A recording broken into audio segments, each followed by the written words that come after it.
Hi, I'm Jeff with Wagner Technical Services. Welcome to our Tips and Troubleshooting video series. In this video, I'll explain the two-stage trigger and how it can affect your spray pattern.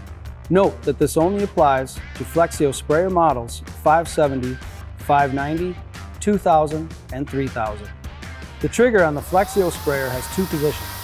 Slightly pulling the trigger starts the turbine and nothing but air flows out of the nozzle. To start the flow of paint or other material, gently pull the trigger all the way back. If nothing comes out of the nozzle, you might not be pulling the trigger back all the way. It takes a few seconds after you pull the trigger for the turbine to come to full speed, so wait a bit before pulling the trigger all the way back. If you don't do this, you might get some spitting in your spray pattern. We hope you found this video useful. For more help, watch our other help videos or call the number on your screen. You can also live chat us at wagnerspraytech.com. Thanks for watching.